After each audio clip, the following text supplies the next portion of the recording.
Hey everybody. So we've got a great show coming up for you today. It's only a week until the Royal Rumble. I've got a co-host with me, Anthony DeMarco, to cover everything that's been going on in the lead up to the Royal Rumble next Sunday night. And boy, do we have a lot to cover, including SmackDown, what happened on Raw, what could happen at the Royal Rumble as things begin to come into focus, and of course, what that can mean for WrestleMania. So a ton of content that we cover, as always, a great conversation. So you're going to want to stay tuned for that. And we're going to get that all started right after a word from our sponsor and then right into the show, guys. Stay right here. You're not going to want to miss this one.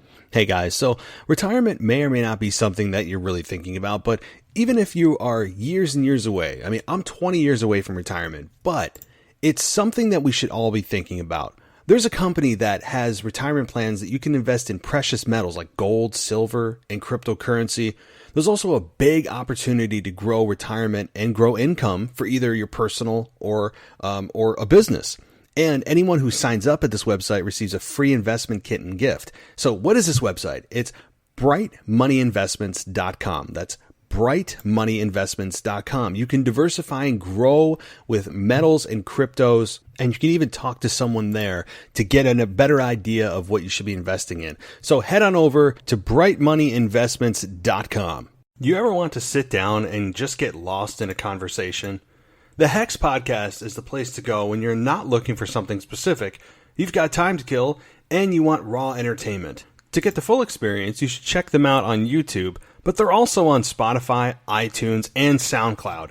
All you have to do is type in Hex Podcast, H-E-X Podcast, and it should pop up. So a huge shout out to the team over there at Hex Podcast and Houston himself. This is a one-of-a-kind podcast. Again, check out the Hex Podcast. You guys will be glad you did. Welcome to the WWE Podcast, your place for the most passionate wrestling analysis on the web. Just turn Roman heel. What is WWE waiting for? When other wrestling podcasts put you to sleep, you can count on the WWE Podcast to keep you engaged and asking for more. I've been watching wrestling for over 20 years, and that was one of the best matches I've ever seen. This is unlike any other wrestling analysis. So without any further delay, let's get the show started right now.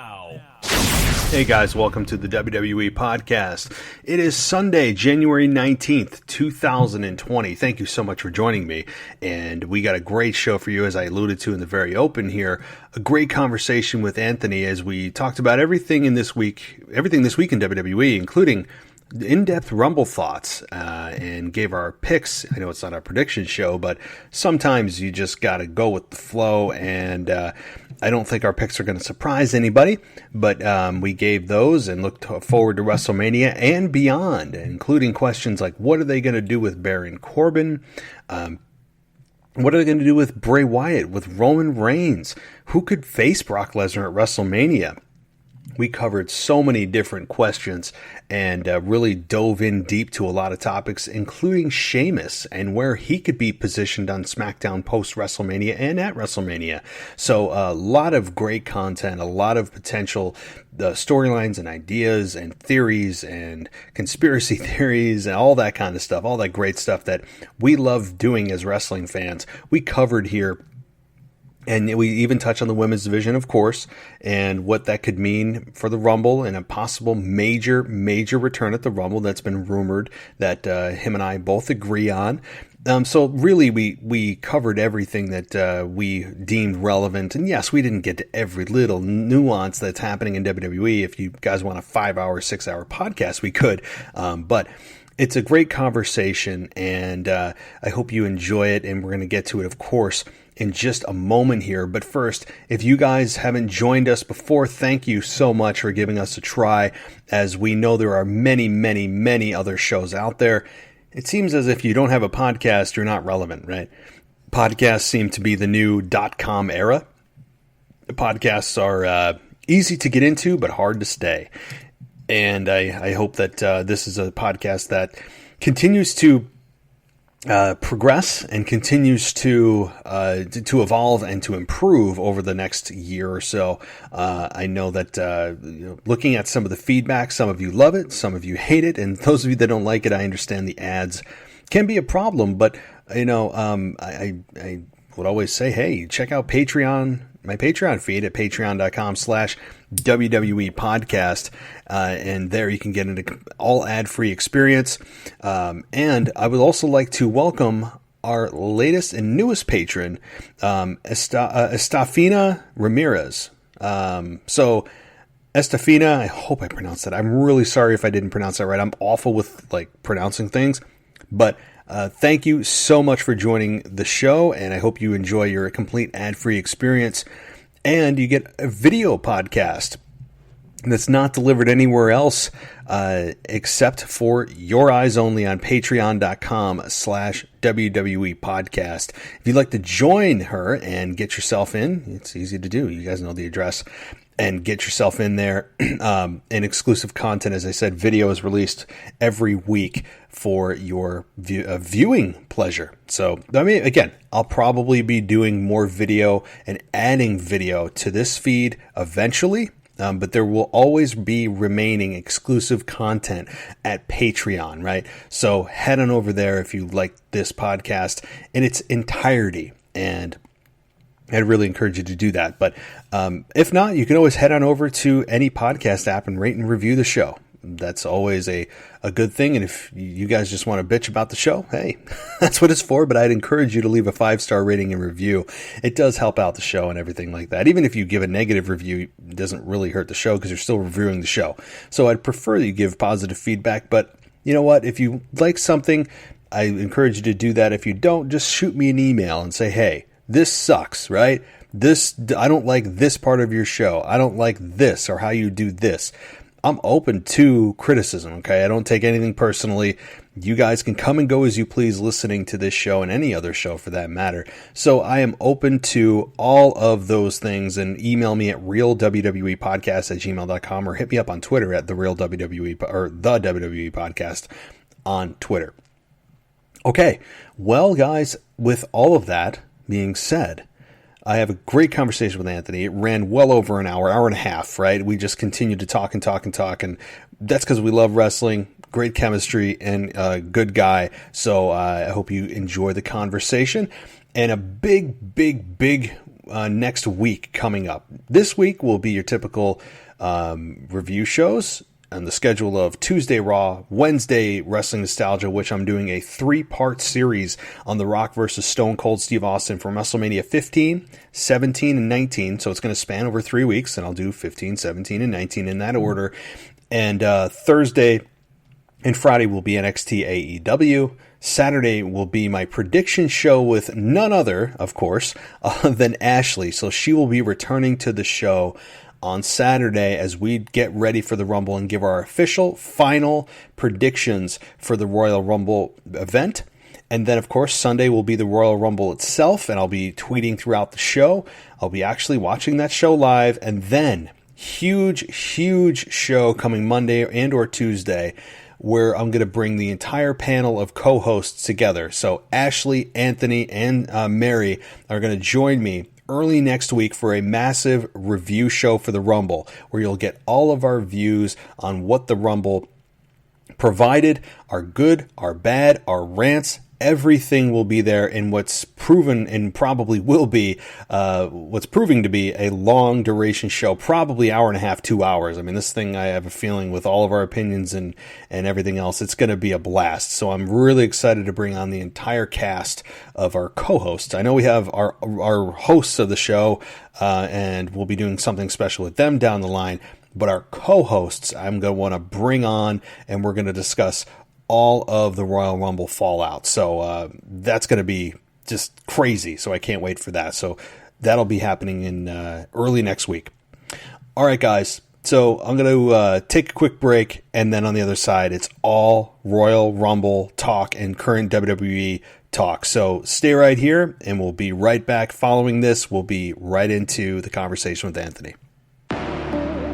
Hello, friends. I'm Henrik Kuto, host of Weekly Spooky, the podcast that brings you just a little bit of fear every single week. With narrated scary stories and creepy ambience to boot that helps you keep the Halloween spirit alive 52 weeks out of the year. So tune into Weekly Spooky at weeklyspooky.com or anywhere you listen to podcasts. And please, don't forget, listen in the dark. It's more fun that way.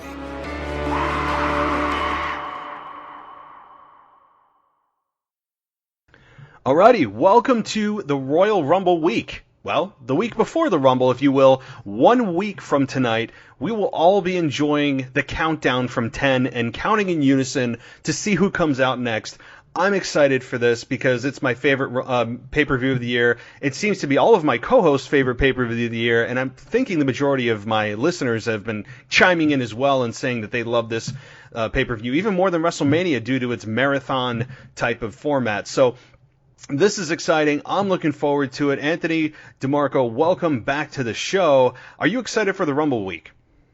Oh, yeah, so excited. I actually watched Royal Rumble 2001 today, which was Steve Austin's third Royal Rumble victory. So I'm getting hyped for it. Yeah, exactly.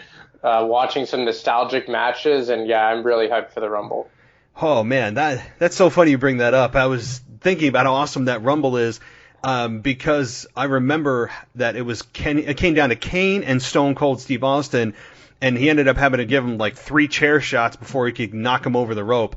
So yeah, man, that was a badass pay-per-view, a badass ending that led to this Stone Cold versus The Rock at 17. So, yeah, boy, that gives me chills as well. So this is what the Rumble's about. It's about you don't know who's coming out next. It's a ingenious, brilliant format that was developed, and it's great for returns. It's great for debuts. It's great to set up rivalries that follow all the way to WrestleMania in mini matches and stories within stories, as we mentioned last week. So I'm pumped for this match. And since we last talked, do you have any, I'll just ask you straight out, have you adjusted your thinking to who could win this match, or is it pretty much in line with what you've been thinking all along? Well, to be frank, the short answer is it hasn't changed my thinking. I think that it's going to be Roman Reigns. I think he's on a collision course with The Fiend for all the reasons I mentioned last week. There not being a big challenger other than him for The Fiend beyond Daniel Bryan, how he's been booked so strongly as of late, and just Vince McMahon's obsession to push him to the top at all costs. But in saying that, I do think that they are dropping more clues to maybe possibly sway us in another direction. And I think one guy that I've been in favor of as the favorite, if it were up to me, would be Drew McIntyre. I've said it numerous times before that if I could have a wish, it would be for him to win the Rumble, babyface turn, and head against Brock at WrestleMania. And I think they've just loosened up his character a bit. You can see he's kind of having more babyface antics, or at least more of a funny heelish character as opposed to just the stern monster type. But given the fact that Brock is in the Rumble, I think that maybe they will have an interaction in the match that leads to the main event at Mania. But as far as who's going to win the Royal Rumble, I think it's still going to be Roman Reigns. Yeah, so the short answer of mine is yes. The short answer is that I think it's all roads lead to Roman Reigns, as they have for the last 5 years. All roads lead to Roman Reigns, and I just don't see another way around it. And so again, my consistent thinking is just that, consistent, that Roman Reigns, again, if he wins the Rumble, that's not going to be a surprise. He's an extremely heavy favorite among betting sites and fans alike. And so if Roman Reigns wins, okay, he wins, and we get The Fiend and Roman Reigns. If he doesn't, I still think it's The Fiend versus Roman Reigns. We discussed that there's 2 paths to the main event of WrestleMania on each respective brand. But that's an interesting concept, right? You have Drew McIntyre, a guy that has been hot and cold, has been heel since his return to WWE, and now is kind of back to this tweener and sort of hinting towards babyface. I would love to see a Drew McIntyre babyface turn. My concern with him actually winning the Rumble is that they haven't shown any consistency, WWE, in actually booking this guy long-term in terms of looking at it from could be a top guy. They've been very hot and cold, start-stop. So I don't have any faith that they would pull this off because there hasn't been a whole lot of groundwork set for it. other than this past week showing a little bit of a baby face, and he gets the big win in the triple threat against AJ and Randy. If this was a month's build or a 2-month or 3-month build, I'd have more confidence that they had this idea. But this kind of feels like maybe a little bit too little, too late. And I would love to see it. I just don't, based on the booking over the last 5-6 months, I just don't have the faith. Yeah, I'm with you. And it's, look at the history of the Rumble. Like Seth last year, everyone felt it was coming for a good 2-3 months. The year before that, Shinsuke Nakamura was an under-the-radar pick, but they have been quietly building him for quite a while. Typically, the Royal Rumble winner is like a big-time payoff for a lot of momentum gain in the months leading up to it. But to your point, Drew McIntyre, it's not far off that you saw him just beating on guys like Ryder and Hawkins. Like, he's only been kind of pushed back into relevancy since the calendar flipped to 2020. That being said, I still think he could end up against Brock. Like you mentioned, there's 2 paths to the main event of WrestleMania because of the brand split. And then you look at Roman Reigns, and it's just like, it's been almost a calendar year now of strong booking, put in a position to succeed, put him against guys who are bona fide heels and won't get the cheers over him. And again, like, he was in 4 consecutive main events at WrestleMania, but wasn't there last year for his health reasons. Like, Vince McMahon wants to get him back there. The Fiend doesn't have an opponent beyond Roman Reigns after he's done with Daniel Bryan. And even other guys who I thought maybe could have been candidates for how they're being booked have cooled down a lot. Like, Kevin Owens was a guy who I thought had a legitimate shot. And while I do, for the most part, really love what's going on Raw right now, and I think it's the best the product has been, and I could honestly say probably close to 10 years in this short sample size. But I think Kevin Owens has really cooled off lately, and that even more so backs up my thought that it will be Roman Reigns. Yeah, I think we can talk till we're blue in the face about other guys that deserve it more or could be a better potential fit for the main event, and it just makes no sense ultimately when you just come back full circle and go, well, it kind of has to be Roman. As you said, they have done a lot of building over the last several months, all the way back to summer, of him being the guy that is in line for the main event of WrestleMania against The Fiend. I just don't see another way around it, and there's just nobody else on SmackDown. You said it. It's Daniel Bryan, who's kind of second in command, and it's Roman Reigns, who is the top guy, and it's the top guy that should face the champion at WrestleMania. And I don't see another way around it, as much as we may come up with these theories and ideas. I'm not saying it's impossible, but man, there's a lot of work to get there, and I don't think that WWE would say to themselves, well, man, we've done a lot with Roman over the last 7 months. What are we going to do if we don't put him in the main event, right? So unfortunately, I don't see a road out of this. And as far as Kevin Owens goes, you're right. He was hot for a while. Shane McMahon did him a disservice. That whole program really, really hurt him, especially when it went, 2 months too long, and it just continued. And we're like, God almighty, enough. Stop the pain, get him to a real opponent. He truly turns face. But I think that Kevin Owens on Raw is, instead of being that solo top guy, he's sharing the space with guys like Samoa Joe now. It's just not a focal point. There's not one guy at the top of the food chain in line to face Brock Lesnar, which is why he kind of feels like he's cooled off, because he's no longer the focus of the show. He's sharing the spotlight. Yeah, and I'll reiterate that the product right now, for the most part, is top notch, especially Raw. There is hard to find something right now about Monday Night Raw that I dislike. SmackDown has been adequate. I don't think it's been bad, but you can see it's not quite on the level of Raw. Still kind of find its way, but not to be negative, but you can really see the trickle-down effect the whole Fiend Seth Rollins angle has had in a negative fashion, because in my mind, it was too early to put the belt on the Fiend. And I was watching Raw this week, and I always kind of find it weird that like guys like Brock Lesnar and Seth Rollins have like these 8-month long programs, and then they cap it off at SummerSlam, and they're still in the same show, but they never cross paths anymore. And I know that you kind of have to suspend your disbelief with stuff like that, but I think that if you would have had Brock on SmackDown as WWE champion, like it was originally planned, and you kept Seth Rollins on Raw as the Universal champion, and then started this faction, it would have been such a better payoff, because now you have The Fiend take the Universal belt to SmackDown, which I still think they called an audible on, because after Hell in a Cell, they kind of booked themselves into the corner where he had to beat Seth Rollins. But now you have, like you said, no one is a clear-cut guy for Brock Lesnar to face, and as a result, he's entered the Royal Rumble. And there's no clear-cut guy because Seth, for all intents and purposes, is the top heel on Raw, and all the top baby faces are concerned with him. And then now on SmackDown, you're having to kind of rush to find a main event competitor for The Fiend at WrestleMania, and as a result, Roman Reigns is the only guy. So that's the one thing that I kind of looked at this week and said, man, if they wouldn't have done all that whole nonsense with Rollins and The Fiend, things may have been even better than what they already are.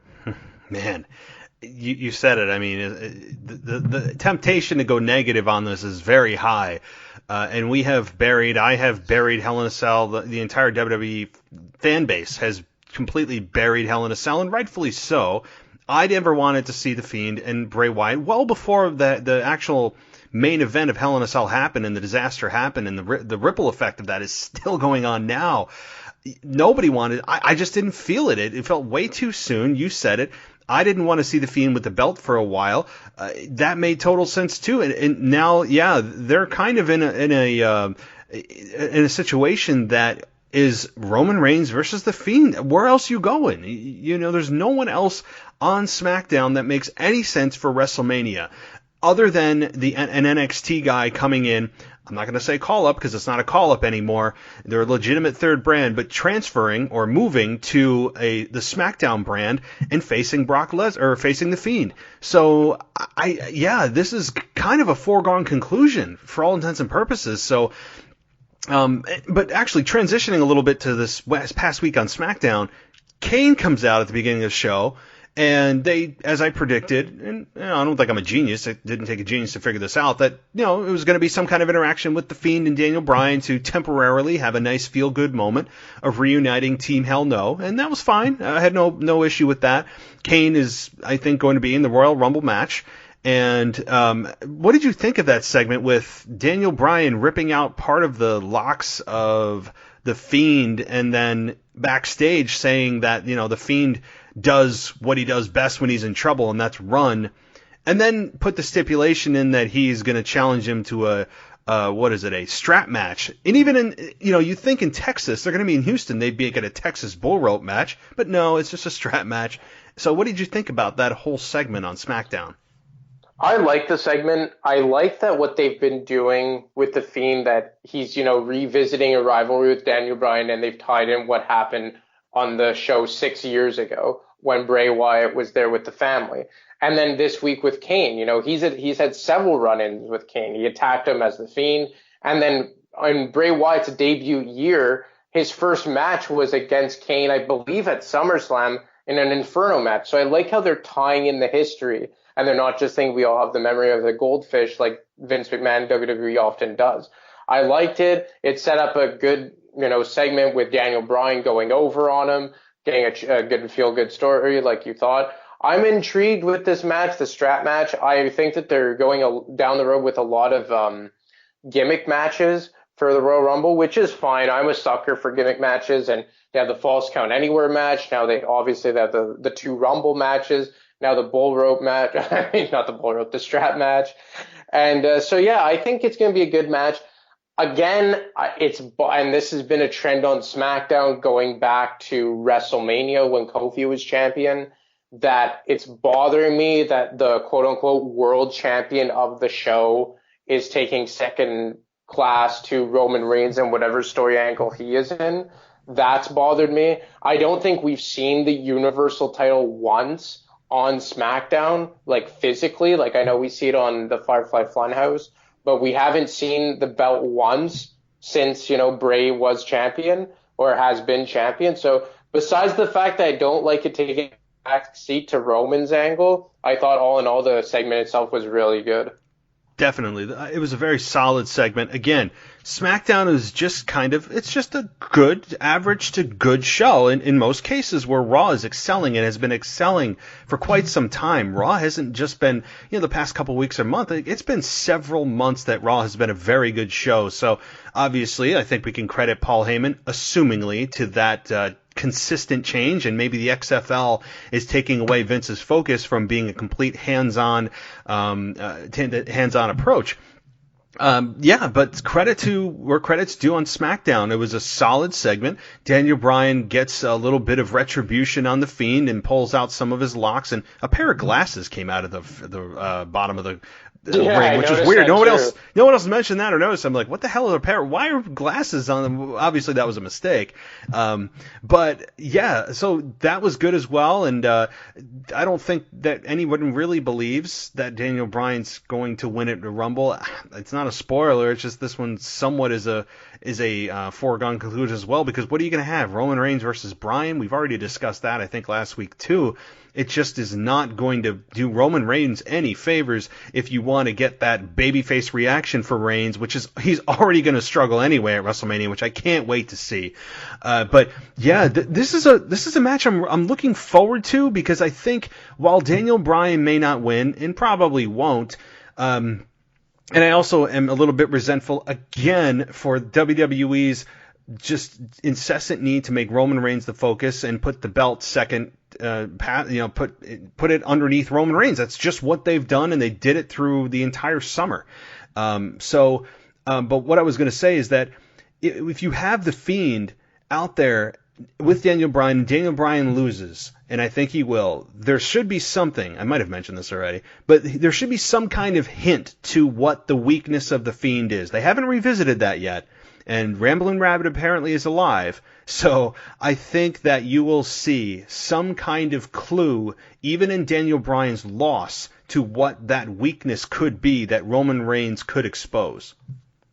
Yeah, I think that it will be exposed a bit, or like you said, at least like a hint, because I'm not sure is there one or two pay-per-views between Rumble and Mania? 2. Okay, so they could still carry on this feud between Bray and Daniel Bryan theoretically. So I'm not really sure like if they're going to transition right into Roman Reigns. So maybe this is a slow burn with Daniel Bryan, so that maybe they could, have Daniel Bryan, maybe expose it a bit at the Royal Rumble, and then it transition to the next pay-per-view. But I hope it is something that they carry out, because to your point, the last time we talked, it is a very intriguing wrinkle in this whole storyline right now.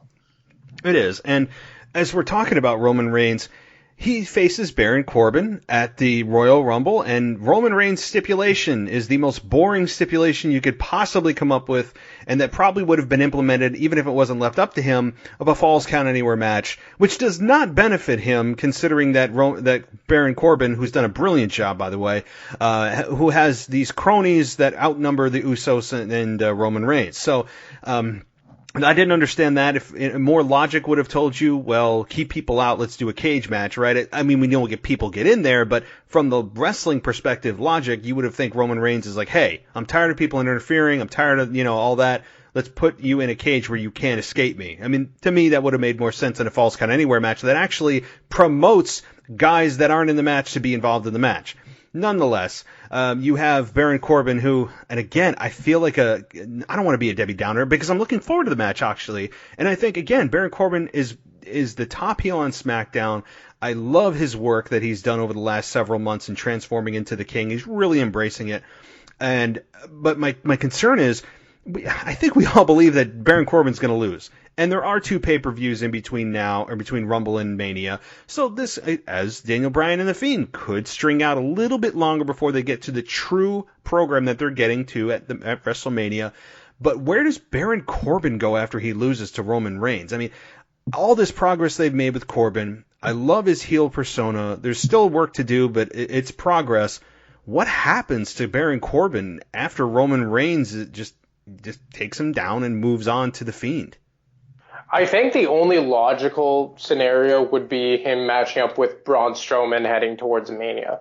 because I think it's, at least for me, I'm fully expecting for Braun Strowman to win the Intercontinental Championship sooner rather than later from Shinsuke Nakamura. I love Nakamura. I love the group for the most part with Sami Zayn and Cesaro, but it's really run his course now as the mid-tier champion on SmackDown. He was the U.S. champion for an extended stretch last year when that belt was on SmackDown. Then as soon as the IC title came to the Blue Brand, he's held it for a good while now. I don't even remember who he took the belt from. I think it's been at least since the summer. So, and we've talked about it at length that we like Nakamura, but he's run his course as champ. I think Strowman's going to take it, and they'll pair him with Baron Corbin. They had a really good program last year around this time when they were both on Raw. They had good chemistry, and I think that's the only logical, immediate solution for Corbin beyond Roman Reigns. I like that. Yeah, I think that is a great position for both guys, and Braun Strowman actually gets a true opponent at a WrestleMania rather than dealing with some foolish Saturday Night Live guys or having a 6-year-old be his tag partner or whatever kind of nonsense they want to throw him in with Tyson Fury. I'm tired of Braun Strowman being in these just nonsensical, comedic, cartoonish segments. I need Braun Strowman in a real program at WrestleMania, and I know Tyson Fury wasn't at WrestleMania, but my point is I need Braun Strowman in that, and that is a good position for him to actually win a championship, and I think it actually would benefit Braun Strowman and ultimately benefit Baron Corbin, who I think needs a belt to go on a long run with and have his cronies to back him up and hold it for months and just build heat. So could Corbin win that at WrestleMania? I know we're like 3 steps ahead of ourselves, but I think Baron Corbin as Intercontinental Champion would be, I would love it. I would love it. Honestly, I'd love him as the Universal Champion, but I don't think that's in the future, at least in the next 6 months. I like that. I'm with you on that. And this whole group, yeah, I love Sami Zayn. How can you not love to hate him? He comes out and just loses his mind over Shinsuke's music and is obnoxious. He's a great talker. He can take a bump. Same with Ziggler. This is a really underrated group of talent. And have they been positioned in the right way, they could be a top heel faction and kind of run parallel to Seth and the AOP and now Buddy Murphy, and maybe we'll get into that next. But there's just so much that they could do with this group. I don't think they understand what they have on their hands. Yeah, I pretty much consider Zayn and Nakamura and Cesaro right now the what's the name of it? The OC of SmackDown.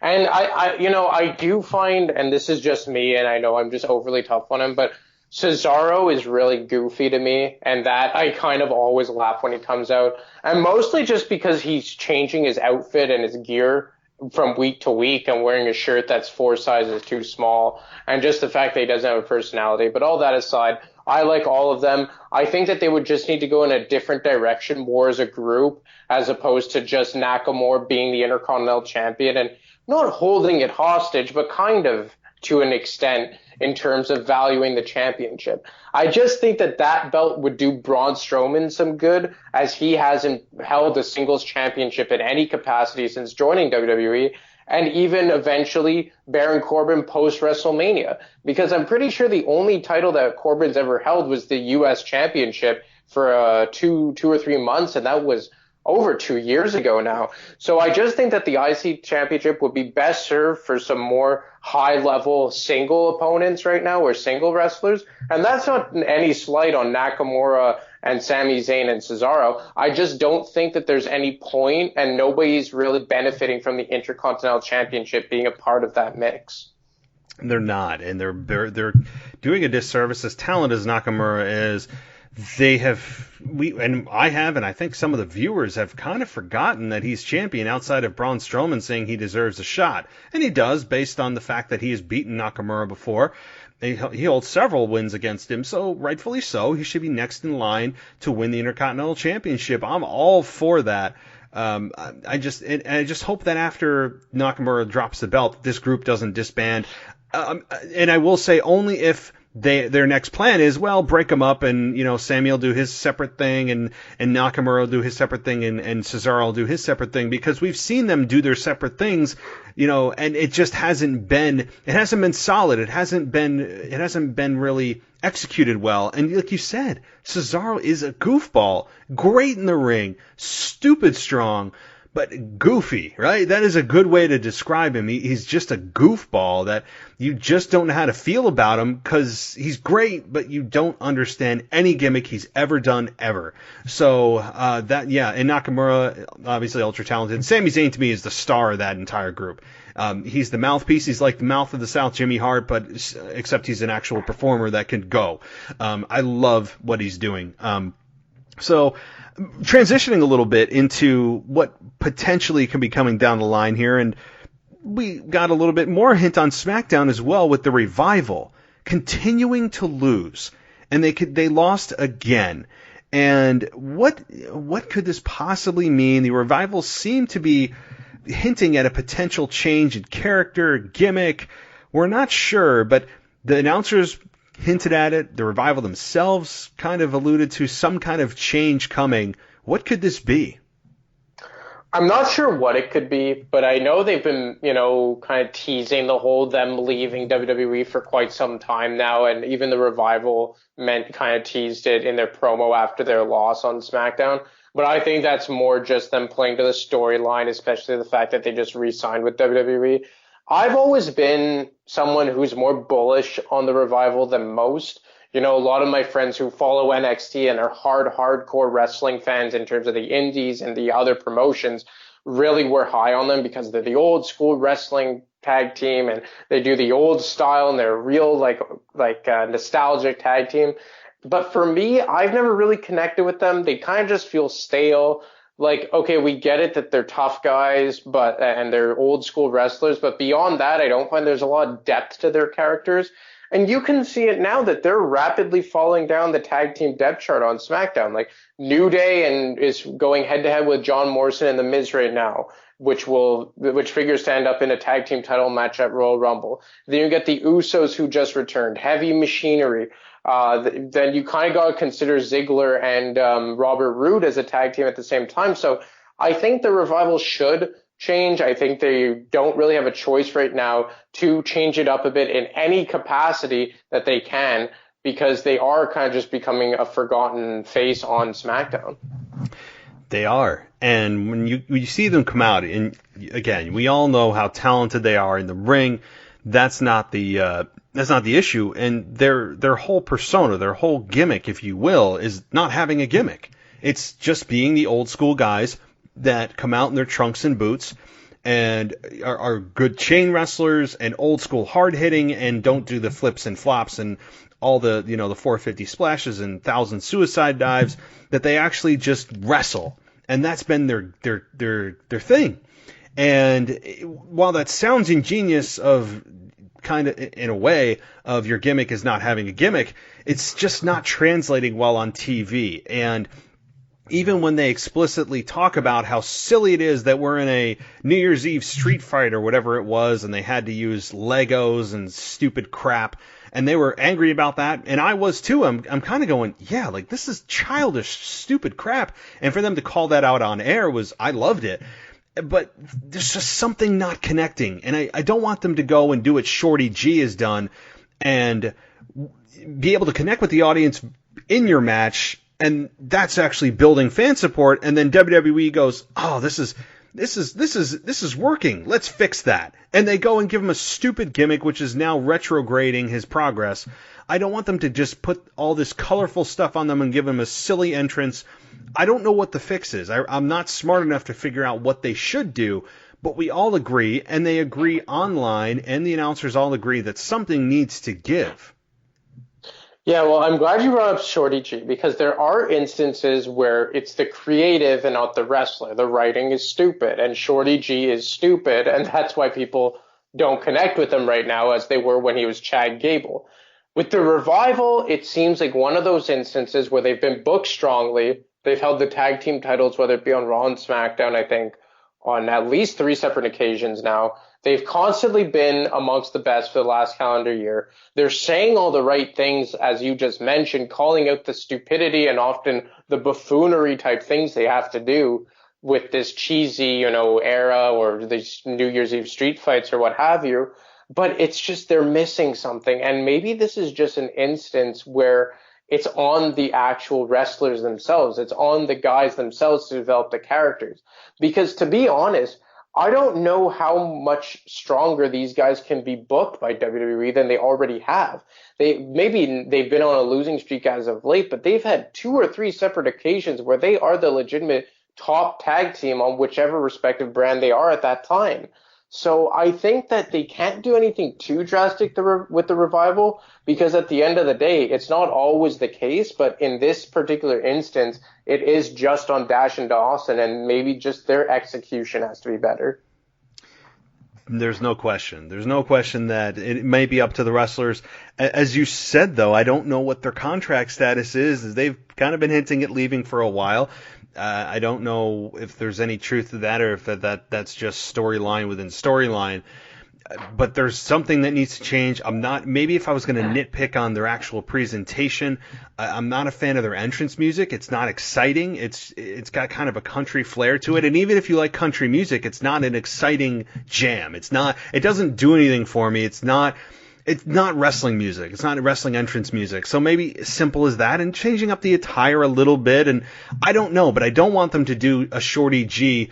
They're getting over by wrestling. Let's fix that. It's almost as if WWE sees that and goes, no, that's not how they should get over. They should get over with this, this and then change them into this awful, just stomach churning type of I embrace who I am. I could rant on that for an hour, so I'm not. But that's what I don't want. So I don't know what it means by finding themselves, whatever they have to do, but they are a good hand. They're great and they're super talented. They have great chemistry. I like their motto, but they're not connecting. Kind of like Cesaro has never connected. But he's hung around because he's so damn good in the ring. And he has still not found a gimmick. If you ask Cesaro, point blank, what is your mission? What's your mission statement? Who is Cesaro? We have no idea. Is he a Swiss Superman? Right? I don't know who he is.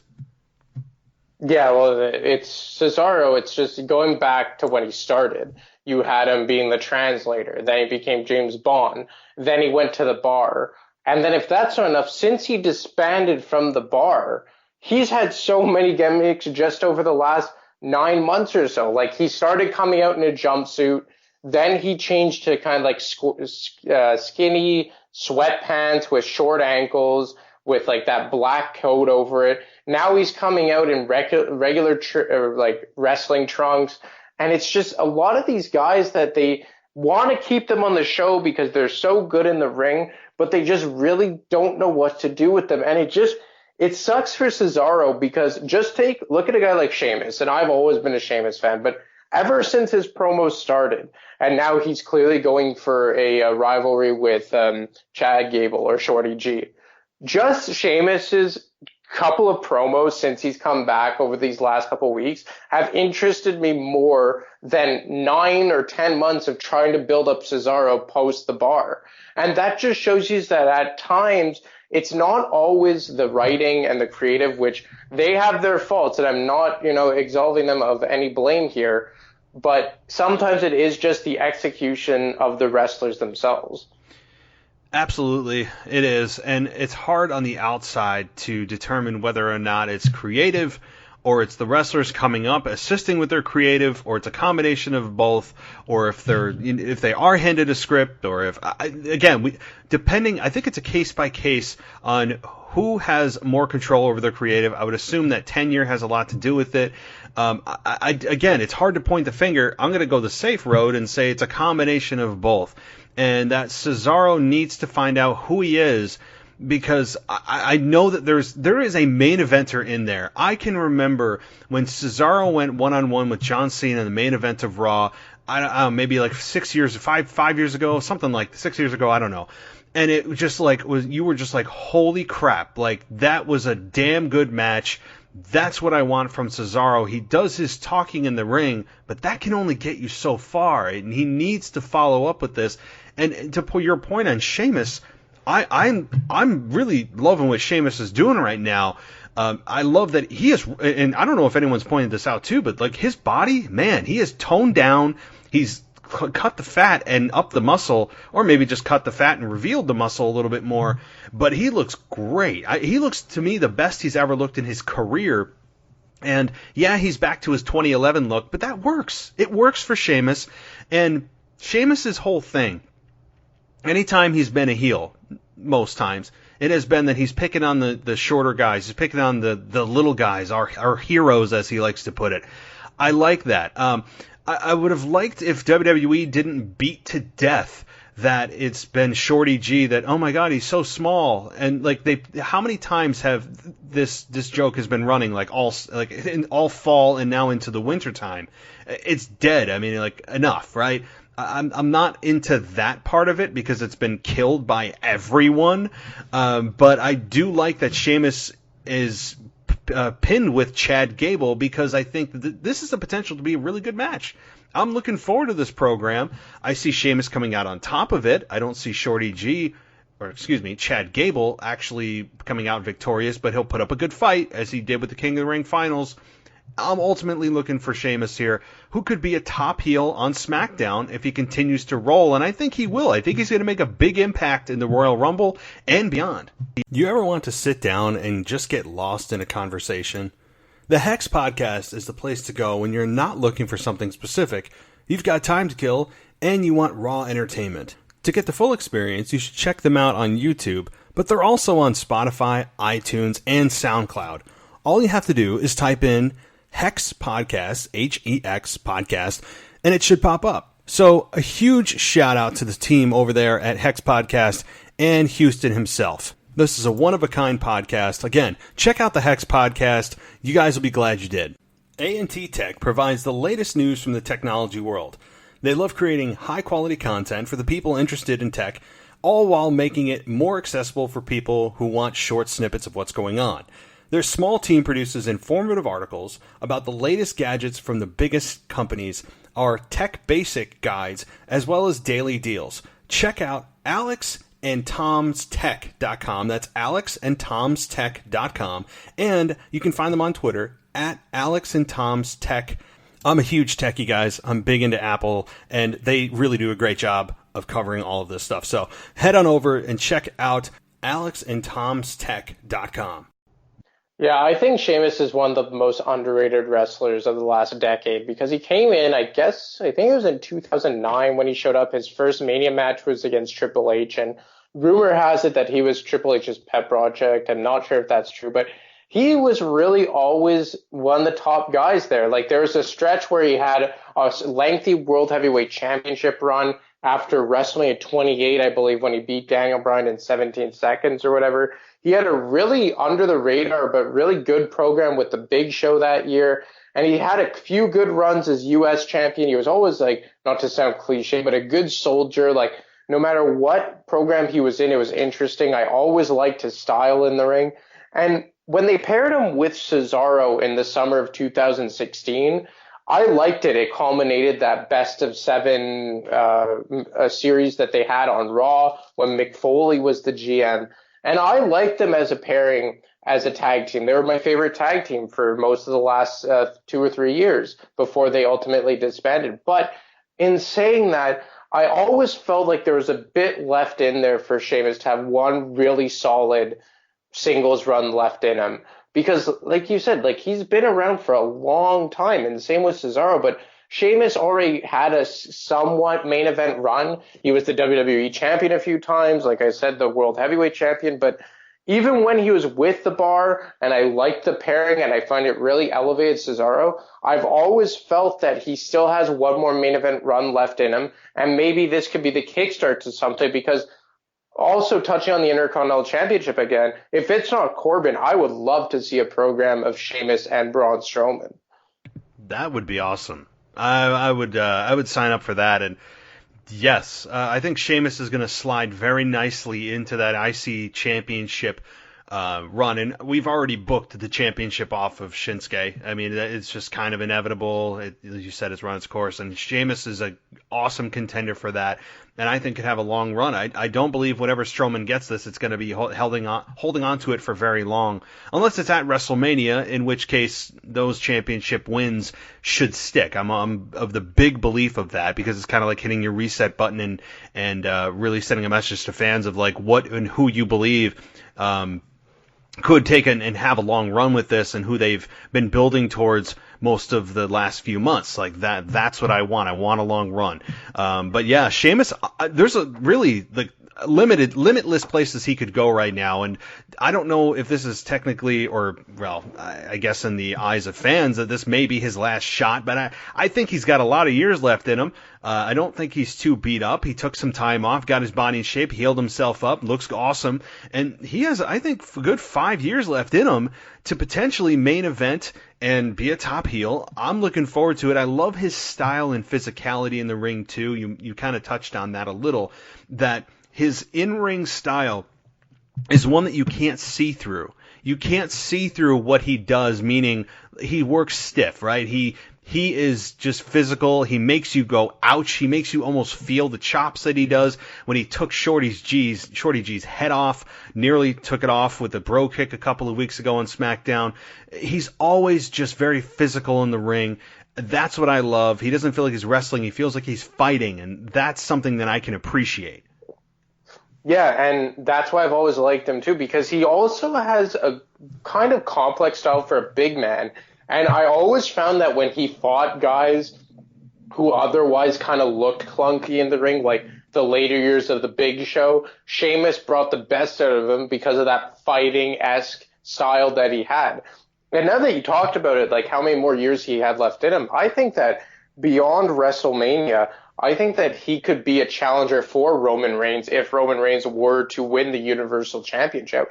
Maybe not win the belt from Roman Reigns, but maybe have like a 2-3 long pay-per-view program with each other. You know, they briefly had a feud, I guess it was, like 4 years ago now, when he cashed in Money in the Bank on Roman Reigns after Roman Reigns won it at Survivor Series, but when he formed the League of Nations there. But like, that kind of died in the cradle. They didn't have an extended rivalry, and that was always more about Roman versus the Authority. But, you know, even that would be a really cool program between Roman Reigns and Sheamus. Sheamus is just one of those guys that I don't think he's quite to a legacy star type level yet, like a Randy Orton, but he's not that far off, and he carries quite a pedigree. Yeah, he really does. He is very underappreciated. I mean, I can't believe we've talked this long about Sheamus. I don't think I ever have. But that's not a bad thing. This is good, because I've never really broken down what he's done and thought about it as a whole with his entire body of work. There's a lot there, and there's still a lot that could be there. And I don't think he's at the level of Randy Orton, and I think he could be. You could label him as a legacy star at this point, because he debuted freaking 10, 11 years ago. He's been here a long time. He's had some good to great matches. We all love his body of work. He feel like he touches the top and then just kind of sinks down, touch the top and sink down. And that's kind of been what his career has been. And not everyone can be at the top for, you know, the forever, and no one can reach the top all the time, and that's fine. But I don't think that we've given Sheamus a fair crack at being a heel champion, or really being at the top contender-wise for a long period of time. And you mentioned it, and I think that's a good idea to put Sheamus right into Roman Reigns in terms of his challengers that happened right after WrestleMania. Again, we're all just going under the assumption Reigns is winning the Universal Championship, but also taking it back to win the Rumble, to face The Fiend, and then 2 pay-per-views in between it.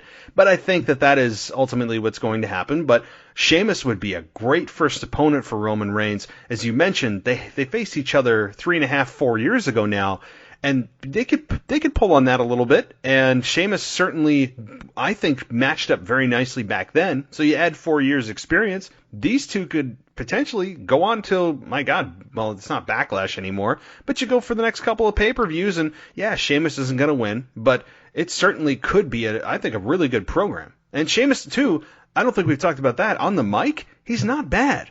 right? Sheamus has believability on the mic. He has conviction. Has he ever wowed me with a promo? No, but I think given the right program, given the right situation, and the right flexibility, allowing him to just kind of speak as himself, there's something there. But his promo ability, I think, is a bit untapped. Yeah, and it just feels like he kind of got the shaft even when he was quote unquote getting pushed, because the year he won the Royal Rumble, he opened up WrestleMania. He was the first match of WrestleMania. I know he was going for the World Heavyweight Championship, but by 2012, the World Heavyweight Championship didn't mean all that much, and that's a whole can of worms that I could rant on for forever. But once they abolished that original version of the brand split, the World Heavyweight Championship took a backseat to the WWE Championship. And I understand that year it was kind of messed up because you had The Rock versus John Cena a year in advance to main event WrestleMania 28. And I'm actually not quite sure what the WWE Championship scene was. I know CM Punk was the champion, and I believe he defended it against Chris Jericho in a Chicago street fight. I'm not quite sure, but I'm pretty sure that's what happened at WrestleMania 28. But nevertheless, Sheamus won the Royal Rumble and chose to fight Daniel Bryan for the World Heavyweight Championship, which wasn't the main belt, no matter how bad they try, wasn't the main belt because there was no brand split. And they opened the match, and the match went on for, 10 seconds, not even, 21. And I just found that, you made him win the Rumble and all that, and he had his WrestleMania moment, but it really devalued the win of the Rumble, and it was kind of like a half-ass push for the guy. So I feel like there's untapped potential for Sheamus of actually going right to the top. Hey guys, so retirement may or may not be something that you're really thinking about, but even if you are years and years away, I mean, I'm 20 years away from retirement, but it's something that we should all be thinking about. There's a company that has retirement plans that you can invest in precious metals like gold, silver, and cryptocurrency. There's also a big opportunity to grow retirement and grow income for either your personal or a business. And anyone who signs up at this website receives a free investment kit and gift. So what is this website? It's brightmoneyinvestments.com. That's brightmoneyinvestments.com. You can diversify and grow with metals and cryptos, and you can even talk to someone there to get a better idea of what you should be investing in. So head on over to brightmoneyinvestments.com. Definitely. I mean, the thing is, too, he doesn't have to earn his stripes in front of fans, because he's done that. He's been here long enough. He's certainly, even if you're a heel and people hate you, that doesn't mean that they don't respect you. And the fans, I think, respect Sheamus, even if they think that, oh my God, Sheamus, we've seen it before. But Sheamus I think he has a chance at new life here. And Shorty G is simply a stepping stone.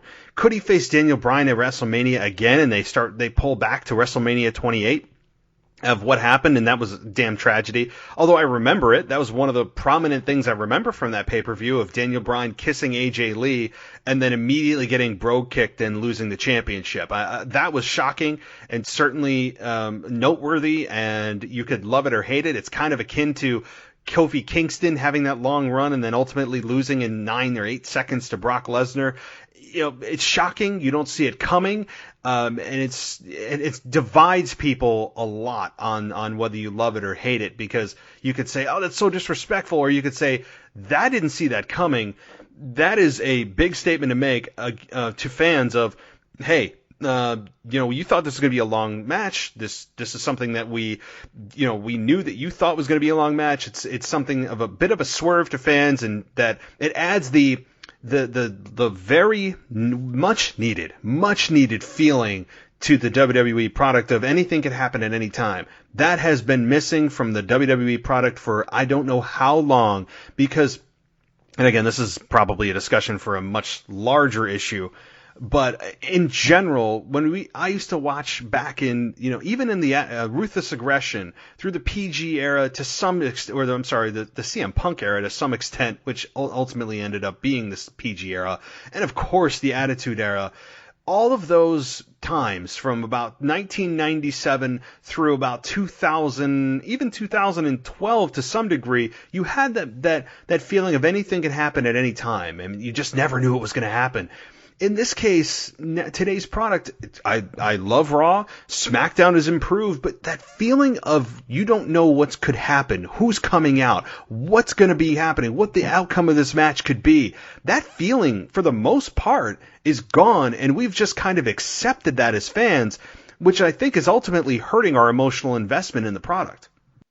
Yeah, I think some of it is attested to social media, but it's also just the product itself, because look at us, like, it's not normal that pretty much since the Saudi Arabia show Crown Jewel, you and I have been on here saying, well, we're looking forward to the Royal Rumble, but it's going to be Roman Reigns. Like, that shouldn't happen. It should be a what could happen mentality, or like even the Fiend with as Universal Champion. Like, I found it's kind of been a lackluster run, but it's just been more out of predictability because, okay, well, The Miz isn't going to beat him, and we know that Daniel Bryan isn't in a position to beat him, and it's just kind of, it's lacked, you know? And even on Raw right now, where I love Raw, I think Raw is in the best position it's been in quite some time, and they are upping the ante of, you know, unpredictability, but good unpredictability.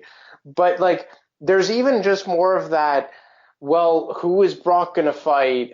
But, like, we kind of know who it's going to be. Like, we don't, like you said, like, I miss the days where it could be a group of any 6 guys who can win it. Like, man, I was watching that Royal Rumble from earlier today, like I said, 2001, and Steve Austin ended up winning it, but, you know, The Rock was in that match. Undertaker was in that match. Kane was in that match. You know, Kane set the record, or until Roman Reigns broke it, of most eliminations in a single Royal Rumble match. And, like, there's no instances like that anymore where you could take, you know, a group of 5 or 6 guys and legitimately try and pick which one would win. No, you don't have that. You have, like, you're right. I think it was all the way back to the Saudi Arabia event. And when we were talking about it, we're like, yeah, well, yeah, Roman has been out of the picture for a while. Looks like Roman's winning this Rumble. I mean, we've talked about it, and it's been months and months and months. And that shouldn't be, right? You're right. That should not be the case. But unfortunately, we've kind of just accepted that as fans. We've lowered our standards to, well, that's just looks like what they're doing, so then we'll just kind of just get it over with, just do it, right? Like, that's how I feel right now. I feel as if it's going to be exciting. I'm looking forward to the match. I'm not looking forward to the end of the match. I'm looking forward to the other 95%, because that's the part I don't know, right? That's the part that I don't know is, what are the interactions going to be with Brock and NXT guys, or Brock and Drew McIntyre, just teasing different matchups. That's the story I'm looking forward to, because I think we all know the end result, right? Oh boy, Roman wins. It's just get it over with, but I'm going to enjoy the journey more than the destination in this case. Oh yeah, 100%. Because like we've both said, like, the product has been very good for the most part. It's just like, I wish we thought we were more on the edge of our seats in terms of what the main event to WrestleMania was going to be. And, you know, there are some instances where the build justifies the predictability to an extent. Like, I remember in 2005, like, the build to Batista for Triple H. But that was a build between Triple H and Batista that went all the way back to pretty much since Randy Orton was kicked out of Evolution in the summer of 2004. So although I kind of knew that it was going to culminate in Batista versus Triple H, going all the way back to New Year's Resolution that year when they were both in the chamber together, the payoff was so good that I was just like, I don't care that I knew it was coming. I'm here for Batista versus Triple H. But in this instance, where we're just expecting the Fiend versus Roman Reigns, it's like, man, these guys haven't even crossed paths in how many years? I think the last time that they had a feud was in 2015. So for over 4 years, these guys have not crossed paths in any capacity, but we're still able to call it 4 months in advance that these guys are in a collision course. That should not be. Like, it's not normal that we are seeing those stars align for 2 guys that literally haven't seen each other in 4 years. Yeah, it has been that long. And I think that, and again, look, you don't like being negative on the product. People think I do. I really don't. I love the product and I want to see it improve, but some people think it's just me bitching. But I think the problem that we're seeing, and the reason that we can call this stuff so damn far in advance, is because there's a lack of star power. And I don't think that's I don't think subjective. I think that's a very objective observation, that there's just simply a lack of big stars on the roster, on either roster. Yes, you have Brock Lesnar, you have Randy Orton, you have Roman Reigns, you have AJ Styles, but when you have a lack of big stars that you look at and go, man, I don't know, like this is our top guy, but this guy's up and coming. The fans are really getting behind him, and this guy's been here for a long time. It's just Roman Reigns is at the top of the mountain of SmackDown, period. And there's nobody else that the company seems to be looking at that they could put the shoulders of SmackDown on. And as forced as it may be, that's the reality of it. And you talk about, well, back in 2001, you had guys like Undertaker, Triple H, you had Stone Cold, Kane, all these guys in the Rumble that could feasibly win the damn thing. Yeah, but that's also because the star power was off the charts, and that's, to some degree, almost an unfair comparison because of how awesome and big, and it was an all-star roster every single Monday night and every single pay-per-view. So to make that comparison, I love that time back then, and I'm probably going to go watch that Rumble because I forgot how awesome it is. But the thing is that when you have a lack of star power like this, it immediately points to, well, who's their top guy, right? It goes, well, yeah, it's Roman on this show and so on this show, and maybe there's one other dark horse in there that maybe it could be, but ultimately this is nothing more than a reflection of their failure to make a big stars out of their roster. End of story. Yeah, well, like, just think back to 2001, and, like, the more, like, we talk about it, it seems like this was almost like the peak of wrestling in so many ways in terms of this pure star power on the roster. And I remember at the culmination of the Invasion angle, they had that tournament, that one-night tournament to deem the undisputed champion, and it was Vengeance 2001, and you had The Rock and Jericho, and then you had Angle and Austin, and we all know what happened. Chris Jericho ended up winning the undisputed championship. The least likely of all four. You know, The Rock was the reigning WCW champion. Austin, the reigning WWF champion. Kurt Angle was already, I think, a 2 or 3 time WWF champion by that point. And apparently he was the original choice, and Vince McMahon called an oddball and switched it to Jericho. And you know what? That was an excellent run. And Jericho stood on that leg for so long as the first ever undisputed champion. And look at some of the guys in WWE who could have been that champion at the time.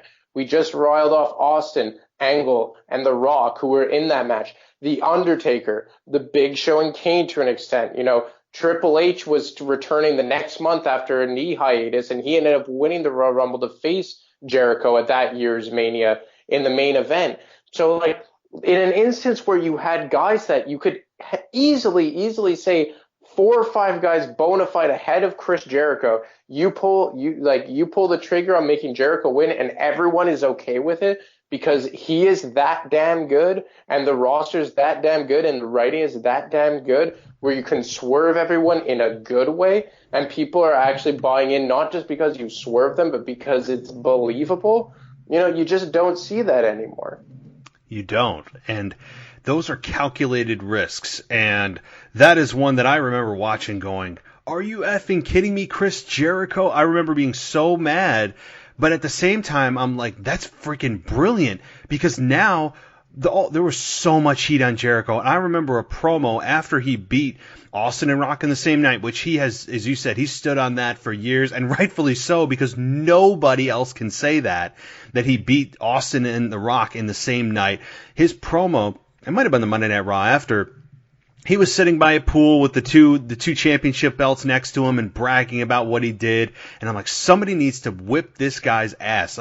And that's the feeling I want. That's the calculation or the risk that Vince took on that call. And it was ended up being a brilliant call.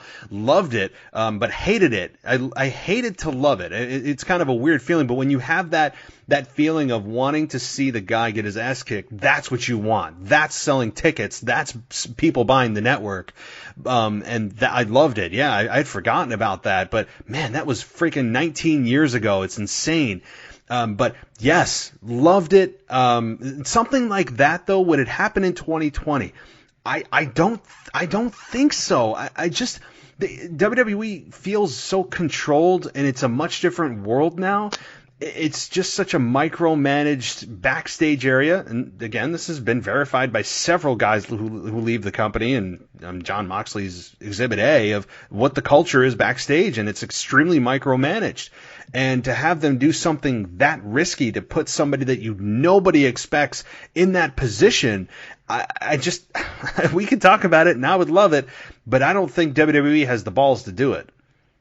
And look, that's not to say that everything WWE did back then was, paid off in spades. Like we just said, I loved when Jericho first won the title, but it wasn't the best WrestleMania of all time. I think that main event of Jericho versus Triple H was one of the most underwhelming main events, especially given the fact that it followed The Rock and Hulk Hogan, which for all intents and purposes is what people remember WrestleMania 18 about. And for me, I think that they kind of missed an opportunity there by having Austin versus Triple H at a Mania one-on-one. I think that's what it should have been, especially given the fact that Stone Cold Steve Austin was, just kind of thrown to the wayside and forgotten in a throwaway match with Scott Hall at that year's WrestleMania.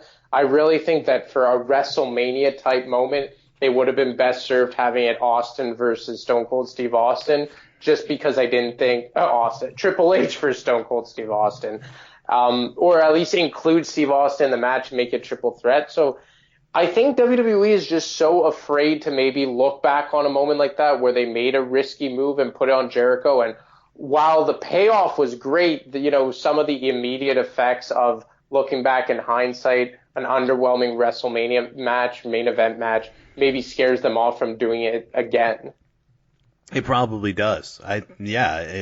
Boy, you're bringing back some memories now with 18. That is what we all remember Mania for. Hogan Rock. Hogan Austin, don't even get me started. Hogan Rock, it happened, and you know what? It worked. It worked. And it's amazing that you can have a match that people remember for the ages that was nothing more than a slow motion move for move type of methodically paced match. And it's amazing that is the type of match that people look back and go, oh my God, that match was awesome. But when you look at the athleticism, the lack of in that match, I mean, obviously due to Hogan's limitations, it's just so funny that today's standards have changed so dramatically to what people deem, quote, a 5-star match. But when you have two massive stars that make every move count, I actually oftentimes prefer that because it's not so damn fast-paced and I can understand what's happening versus today's 450 splash, insanity, spot match.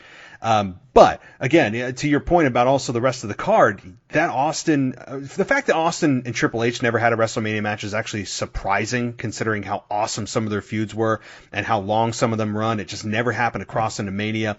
I remember the Jericho Triple H match for really one thing of Triple H finally getting his hands on Stephanie at the time when they were in a program against one another and him finally pedigreeing Stephanie McMahon, if I recall correctly. So that I'll remember that, and yes, that throwaway match with Hall. I remember that whole deal. What are they doing with Austin? This is their top guy, and it's with Scott Hall. Why not Hogan? I kept saying that. Why not Hogan? And yes, he ended up stunning Scott Hall 40 times, and he stunned Kevin Nash and drank some beer, and it felt nothing more than kind of like not a WrestleMania moment, but even a Monday Night Raw or a Backlash or maybe a SummerSlam type of moment. But it did not feel right. And obviously we know what the rest of the history is that Austin was burned out. He actually left the night after that and skipped Raw, and then obviously the walkout with Brock Lesnar that followed in the coming months. But you're bringing me back. Yeah, I just remember that Mania, the card, because even Kurt Angle, he had a match with Kane. The Undertaker had a heel Undertaker when he had just turned heel, and he had that street fight with Ric Flair. And it just seemed like you had a lot of good wrestlers still in their primes. Obviously, Austin on the back end of that, but you couldn't have done Austin versus Taker or Austin versus Angle, and that Austin and Angle had a really big rivalry in 2001 leading up to 2002. And like it just felt like it was all centered around Rock and Hogan, and everything else would just follow suit, and how the chips fell is how it would be. And it seemed like WrestleMania 18 was booked a lot like how WrestleMania 34 was, WrestleMania 32 was, where everything was centered around Triple H and Roman Reigns and getting Roman Reigns over in the main event, and everything else just took backseat to it. And it was even more so odd that they main evented with Triple H and Chris Jericho, and it was a fine match, and it was weird seeing Triple H as the babyface, going over and winning the Undisputed Championship after years of being arguably the top heel. But, it was just like, you couldn't have done Austin Triple H, or you couldn't have done Austin Undertaker, and you couldn't have done Austin Angle, because Austin didn't have, for all that he was amazing and he was, in my mind, the best of all time, outside of The Rock, he didn't really have a high-profile WrestleMania match besides The Rock and Shawn Michaels. He had the submission match and the iconic match with Bret Hart, but that was a mid-card match, so it's just like, you had the trifecta with The Rock, you had the initial title victory over Shawn Michaels, but given like how over he was and he missed WrestleMania 16, like WrestleMania 18 just seemed like a missed opportunity with guys like Taker, Angle, or like in my mind the most ideal choice, Triple H in the main event. No doubt about it. It was just an unfortunate waste of a moment for Austin. Nobody ever talks about it. Nobody talks about, remember the Austin match with Scott Hall. And no disrespect to Scott Hall, but Austin doesn't need Scott Hall in that match. That it didn't make a whole lot of sense. And man, people clamor for Austin Hogan. And I just say to them, and even Austin says, and he had Hogan on his podcast and asked him why we never did business together. And Austin said he wasn't in the right headspace. And, he wasn't, he kind of regrets it, but he doesn't know if that would have been the case, if it would have come out to be a good match because of their styles. And that, again, for whatever, when he says headspace, I'm assuming that he was all effed up from, I don't know, whatever divorce he was on, or that, he was frustrated with creative and things like that. So, you know what, maybe it's better left to our imaginations in video games rather than actually having it come out, because Hogan and Rock certainly tore the house down with just their pacing and telling a story inside the ring. But, all right, well, back to the current product. A couple more things I wanted to ask you about before we close things out is, well, I don't know how we didn't talk about this yet, and I haven't got your opinion. What do you think about Buddy Murphy joining this group, this yet unnamed group with Monday Night Messiah and the AOP? Well, I think everything about the Monday Night Messiah is amazing. I think this is the best Seth Rollins has been ever, and that's saying something given how big of a rock star he was for pretty much all of 2018 and 2019. He feels the most natural in this role. Everything feels organic. And I love the fact that Buddy Murphy is now going to get the rub from Seth Rollins. Obviously, like, we've seen them together for 7 minutes in total of on screen. But the first thing I saw when I looked at these two standing beside each other, and the way that Buddy Murphy was like kind of almost looking up and ideal, mesmerizing over Seth Rollins, I was just like, man, this could be a Triple H Randy Orton thing 2.0. And obviously I'm jumping way ahead of the game here. But I mean, it feels like an evolution type thing where, you have the vet and Triple H grooming the young lion, his predecessor. And I just think that this is the type of faction that's been missing from WWE for a long, long time. You have the established bona fide star, you have the hired henchmen, the heavies, and then you have an up-and-comer who's getting groomed by the legit star. And obviously that's a tall task to expect of Rollins and Murphy to fall in the sets of Triple H and Randy Orton. But I think given how good Rollins has been over the last 2 years, how good his current character is as the Monday Night Messiah, and how much untapped potential Buddy Murphy has, I could see something in the future along those lines. This could be one of the best moves that Monday Night Raw makes, is bringing Buddy Murphy in. Obviously, Seth Rollins, the transition back to heel and aligning with the AOP, Monday Night Messiah. He's really just all gears are clicking right now. We're cooking with gas, and I'm loving it. We do. I think the fans do. And the key is here too, what I love is that the fans don't love it so much that they're cheering, because he's not a cool heel. He's a guy that are legitimately just kind of disgusted that he never quite fit as a babyface. He was forcing it with the Wii stuff and just too much of the kumbaya, oh, the fans are, you guys supported me, all this nonsensical crap that never fit Seth Rollins' character. You bring Buddy Murphy in, a guy that can work his ass off, had 3 stellar matches with Aleister Black, and Aleister Black's going places as well. But for Seth Rollins to pick up a guy like Buddy Murphy, I think you could say that he sees himself in Buddy Murphy, because Buddy Murphy is a guy that he could work with anyone. He could tell a story with anyone. How good he is in the ring, people haven't even seen yet. And I am a huge fan of this. His faction continues to grow. There's rumors about a 5th member joining. I would stop at 5 personally, because it starts to get watered down. I alluded to that in the first Nexus invasion. While it was cool and everything else and new and fresh and oh my God, who are these guys? It got a little watered down, because you start to lose the individual identities of each guy, and everyone just kind of becomes a collective one. And I don't like that. I like every guy to have their own identity and their own personality and be unique.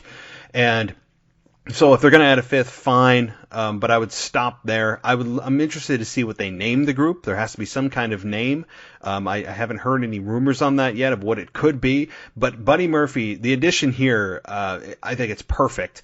This is also Seth's time to shine as a true leader, and not kind of co-leaders that he was in the Shield, or with the Authority being with J&J, which were nothing more than kind of just 2 middle schoolers at your back. This is truly Seth at his best, leading a group, holding hopefully a championship, and holding it for a long time, ultimately to just create new stars, which is the focus and goal of most groups, or even tag teams, is to create new single stars. And I hope that this is beneficial, not just for Seth to take him to the moon, but also for Buddy Murphy, who in his loss now had the biggest night of his career, joining Seth's group. Yeah, and I'm with you, and that's just a further reason as to why I think Seth still should have been the Universal Champion, because I think that Seth still holding that belt, carrying that, the world title of Raw, and not playing second fiddle to Brock as the top heel on the brand would have just even added more legitimacy to this group. Like, I always think back to the days where Triple H had the World Heavyweight title, Flair and Batista had the tag team titles, and Orton had the Intercontinental Championship. And I could have seen that, if Buddy Murphy won the U.S. Championship. But I don't know. I just really, when I looked at that group, them all staying there today, I was just on Monday Night Raw, I just said to myself, like, man, Seth wasn't ready to drop that Universal Championship yet. He still had more time in him, especially if he was going to turn heel. And now that you kind of know that he's not going to be getting the WWE Championship for obvious reasons. He had his lengthy program with Brock, and the next person to take it off Brock will probably be a babyface, and then they'll have a lengthy run. So knowing that Seth won't be a world champion for at least probably another 10 to 12 months does kind of damper it a bit. And I'm kind of like, that sucks given all the momentum they've had. But aside from that, I just think it's awesome that Seth has, an up-and-comer and these heavies in AOP. And like you said, it's a chance for Seth to lead by himself, not sharing the spotlight with either Triple H or Roman Reigns or Dean Ambrose. And as for the 5th member, I think that the only kind of person you could add is another heavy. Like, when I heard about that, the first guy that came to my mind was Eric Rowan, just because you see how effective Rowan could be in a henchman type role, and then they put him on his own, and I just think he's irrelevant. And on a side note, I just think his music absolutely sucks. But besides Eric Rowan, a guy like that who doesn't have a lot of depth to his character and could just be another heavy for the group, I don't really see a point in adding another guy. I agree, and I want this to breathe a little bit with Buddy Murphy. I want him to get the spotlight of, and also have maybe Charlie Caruso come in and ask him, well, why did you join Seth? I want to know why. I want to know what his motivation was. I want to know what drew him and attracted him to Seth Rollins, because then you get an inner working of the brainwashing that Seth is doing and makes you disdain him even more. So I would give this time to breathe and let Buddy Murphy get time to tell fans why he did what he did, even for a couple of weeks before adding another member. I don't want it to just be the NWO at the end of its run where, half the roster was on the NWO and it just became watered down nonsense. I want this to make sense, have a purpose, and I want mission statements of why you're doing what you're doing. I don't think that's too much to ask. So I'm really looking forward to this. This has given Buddy Murphy a shot in the arm, as we talked about over the summer, with him having an amazing match with Roman Reigns and saying this could be a launching point, and then having Aleister Black and Buddy Murphy tear the house down at TLC, and then their following subsequent 2 matches. And we said, and even after he lost, I said, where the hell is Buddy Murphy going? And he just hung out at ringside and hung out and stared and just sat there. And I said, this is interesting, right? Well, what the hell is going on? And come to find out, he low blows the Big Show and joins Seth, and we're off to the races, man.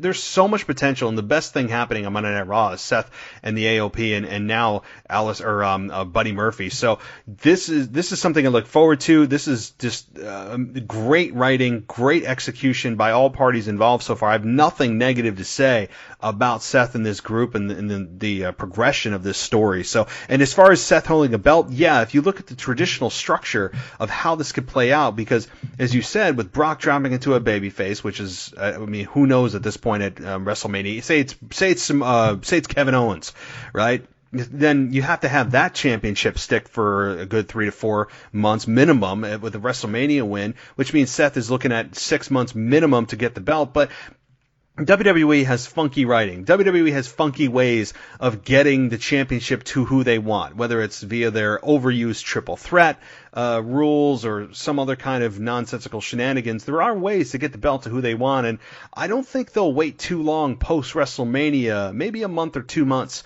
to get the belt on Seth, because I think he could have an amazing run as the champion with all this backup. That's just that storyline writes itself. Yeah, well, I'm sorry, now that you brought up triple threat, maybe that's where they're angling towards for Mania, because, I really have no idea where Brock Lesnar is going. I thought that it could be Kevin Owens, but now I'm starting to think, man, he kind of lost a bit of steam, and he's still kind of entrenched with Seth Rollins. And at this juncture, I would kind of expect him to fight Seth Rollins in a long, drawn-out one-on-one match at WrestleMania, but maybe it's them two against Brock Lesnar in a triple threat match for the WWE Championship. I just think that I like Brock as champion, and that's the problem here, where I would have liked Brock on one show as world champion and Seth on the other. And that's why I'm kind of torn here, because I'm one of the few that really enjoys Brock as champion, because he brings legitimacy to the product, like an actual ass kicker, and I do find him entertaining. Even, sometimes his shtick of coming with Paul Heyman and bouncing around and Paul Heyman talks. But even this week, the R-Truth segment was awesome. I found that hilarious. So I'm a sucker for Brock. Maybe it's a nostalgia thing. So I'm not clamoring for Seth to be the world champion for that. But at the same time, I much rather have had Brock on SmackDown and The Fiend not having the Universal Championship, which sucks because I was such a big fan of The Fiend. But I don't know. I feel like they pulled the rug out too quick from Seth Rollins, and it felt like that was going to happen as soon as he got put on into that program with The Fiend. But like you said, they have wacky ways to get back the world title on Seth, which probably will be sooner rather than later for all the points you just brought up. It just sucks that it will have to come at the expense of Brock Lesnar. It will, but Brock tends to go away after WrestleMania anyway.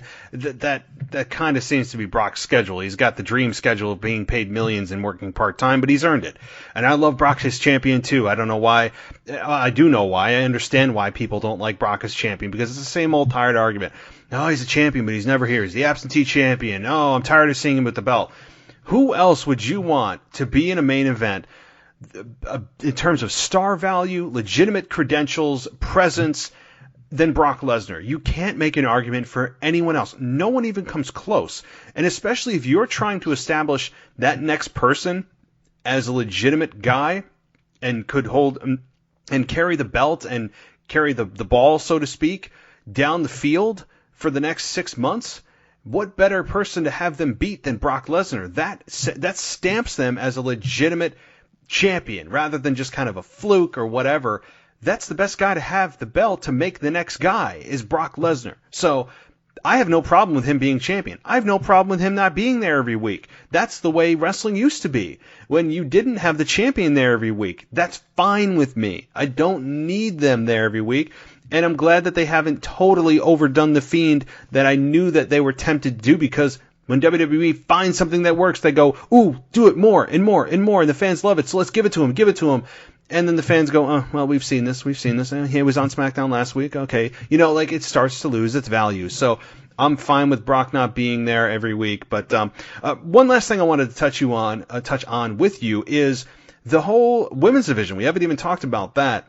What's your take? And I know that we talked a little bit about this last week, but we had this week Lacey Evans faced Bayley in what I thought was a very solid match. Lacey Evans, from where she was to where she is now, is extremely she seems to be extremely focused on her in-ring improvements, and I think we're seeing that. She has, I think, come a long way from where she was, not to where she needs to be yet, but has certainly improved vastly. And I enjoyed her match with Bayley. She goes on to beat Bayley and now gets a women's championship match at the Royal Rumble. And I have mixed feelings about this because I'm still not completely sold on Lacey Evans being a babyface. I'm not a big fan of what they've done with Bayley post her turn, which is honestly nothing, which is the problem. And she feels kind of like an illegitimate champion, as she seems to lose every single time she's in the ring. I'm excited for the quality of the match. I'm a bit concerned about the character building of both women. What's your take on this? Plus Sasha into this whole thing. Well, I've said that I didn't really like how Sasha has just become, Bayley's sidekick after when she returned. She said, I'm the face of the women's division. I'm the best here and this and that. But now she's subsequently playing second fiddle to Bayley. I like Lacey Evans. I liked her as soon as she debuted and started coming out last year. The babyface turn has been, it's been a work in progress, but I'm starting to come around to it. They're playing on real life accolades of her being a Marine, which always gets over with the crowd, and, being a mother, and they play on that. I think that it hasn't gotten enough hype, this program, for me to really care about it and treat it like a true championship match, like compared it to the counterpart show Raw, and how great that they've built up Becky versus Asuka. And to be honest, I was so sick of Becky throughout the summer. I hated her. But now they've really pulled her back in. They've reined her in. She's not as cocky. She's just more real. And it's she's back to the way she was that got her over in the first place, at least in my estimation. She isn't fighting every week, which I don't need to see from the champion. And, and it's drawn me in, and I'm really looking forward to Asuka versus Becky for both in-ring match quality and for the story itself. Well, on SmackDown, you have Bayley and Lacey. And while I think the max quality is going to be good, I'm not really sold on. I don't think that Lacey has a legitimate chance to win. I really think that the hype around it is really down, and I think it's just kind of like a placeholder program until they get to the eventual WrestleMania program with Bayley. I don't know what they're going to do with it. An early prediction for Mania, maybe an opponent for Bayley could be Alexa Bliss. But I don't know. The SmackDown women's division has been kind of taking a hit as of late. It has. It's taken second fiddle to Raw, and it's because it's just a weird dynamic. You have this heel that is easily dislikable in Lacey Evans, who, and we talked about this last week, I think, too, is that she hasn't changed anything since she became a heel, other than going over the top with talking about being a mom and trying to be relatable there, and then bringing up her military background everywhere she can and doing salutes, and Michael Cole going through her her resume of being in the military and what she did. She was in the military police, and she was involved in special forces, all this stuff, which is of course admirable, and that's great, and I know why they hid that as a heel and you bring it up as a babyface. It just feels very heavy-handed that they're now just like mentioning it every chance they get, and I know they're trying to get her over. I'm still not completely on board with Lacey Evans as a babyface. I don't hate it. It's just taking time, and I'm willing to give it a chance. But I'm more concerned not for Lacey Evans, because she has a long career ahead of her.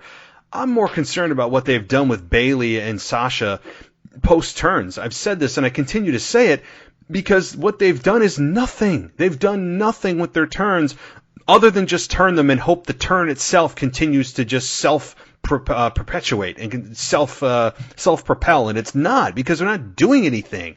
They've just mildly, or not mildly, but they've made Bayley this just kind of lukewarm champion of, yeah, she's turned heel, she cut her hair, a couple people made fun of it, she's holding the belt, but they don't make an actual effort, a transparent effort to put heat on her, make people really dislike her. They haven't had that.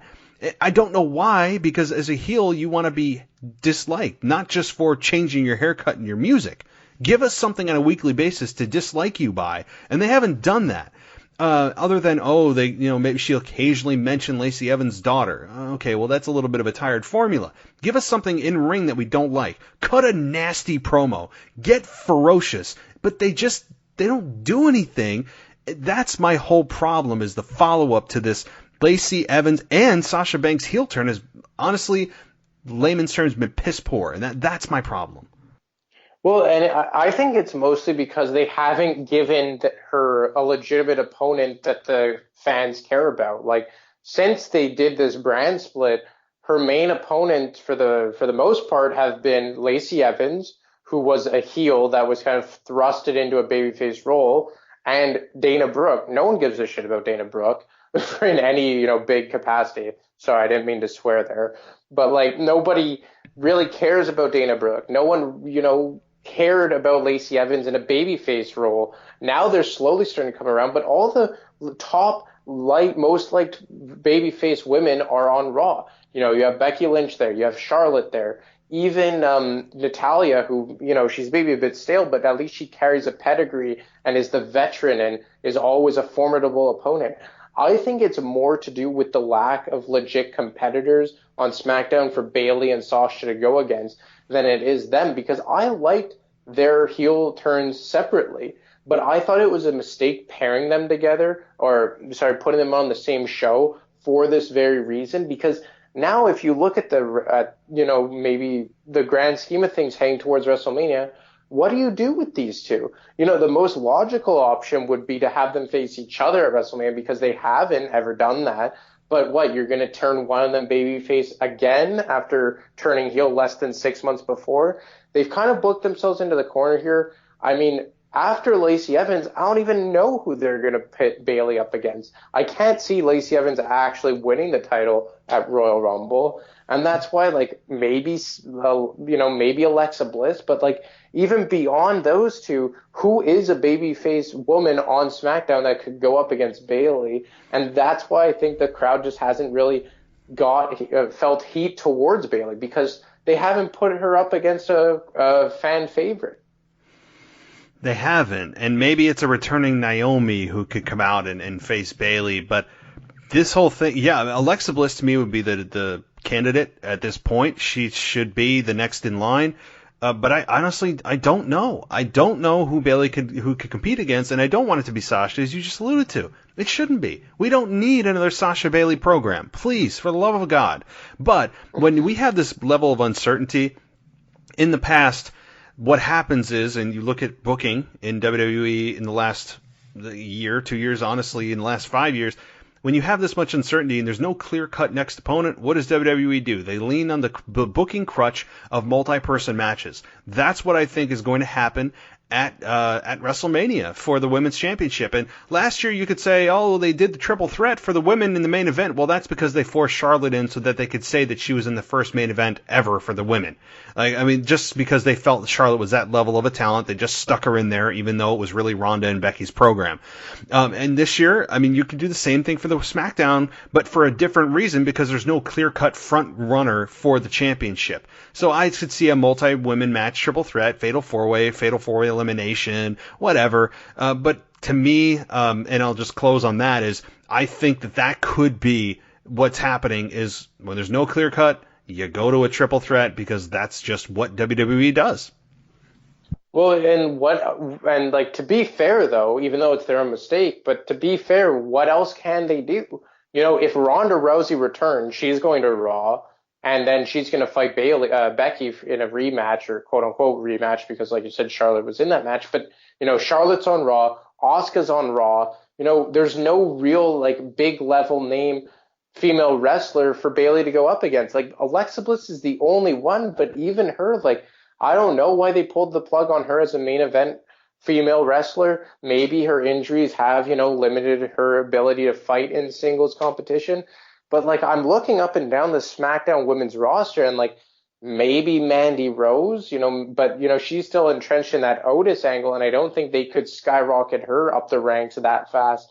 And I think it will be what you just said. Maybe a triple threat with Becky, Bayley, Sasha, and Alexa Bliss. I really don't know what they're going with here. And as a result, you're maybe going to see Charlotte and Asuka be put in throwaway matches. I just feel like they loaded up the women's division way too hard on the Raw side. You've alluded to it a bunch of times that Charlotte has been in a holding pattern. Maybe they have something bigger planned for her, like a Shayna Baszler or something for WrestleMania in a cross-branded match. That would make sense to me. And then you have Becky and Charlotte and a returning Ronda. But again, then that still leaves the SmackDown Women's Champion on the back burner. And it's too bad because you're going to see Bayley suffer from it when what was originally a really good heel turn. Yeah, you're going to see Bayley, to me, is going to be the victim here, and it's not fair to Bayley. And you said, well, what else could they do? And well, what you do is either A, you could propose a trade, you could bring somebody from NXT to the roster, or you could just take a chance and try to build around somebody that you feel could be the next big babyface. You just take a chance. That's what it always is taking a chance at who that next person could be. And, I know that there's limited time between now and Mania, but take a chance. You're always taking chances. Let's see what they can do instead of having the crutch of multi-person matches, which to me, I'm not of the mindset that the main events of WrestleMania, the title matches, should be triple threats. I love one-on-ones. To me, that's what it should be, and it always should be at WrestleMania, not always as a whole. But to me at WrestleMania, because that's your end all be all, that is the end game that you've been building towards all year, and it should be wrestler A against wrestler B, and oftentimes it's A, B, C, and D, and A and B and C, and they just do that so much to get everybody on the show, to make sure that it's as long of a show as possible. I'm not of the fan or the mindset of belief of that. But anyway, anything else that we didn't touch on or that you wanted to follow up on? Well, just because I won't talk to you before then, I pretty much know who you think for the men's, because we've talked about it ad nauseum for 2 months, but who are your two favorites or picks or early predictions to win each Royal Rumble? So this is not an exciting pick for the men's. Obviously, I have, again, Kevin Owens and Roman Reigns, top two in the men's. And in the women's, I have somebody that's not even currently on the roster of Ronda Rousey is my number one. I think she has a strong chance of returning at the Rumble and then challenging Becky Lynch at WrestleMania to get her revenge on Becky Lynch. Again, I could be way off and she has no interest in coming back, but to me, that makes the most sense. On the SmackDown side, I don't know of anybody, but on the NXT side, you could have somebody coming in. You could have Shayna Baszler. There are women on the NXT roster that could transfer themselves up to SmackDown to face Bayley. And I think that an NXT, Shayna Baszler is probably my number 2. I really think that could be the case. And so those are my top 2.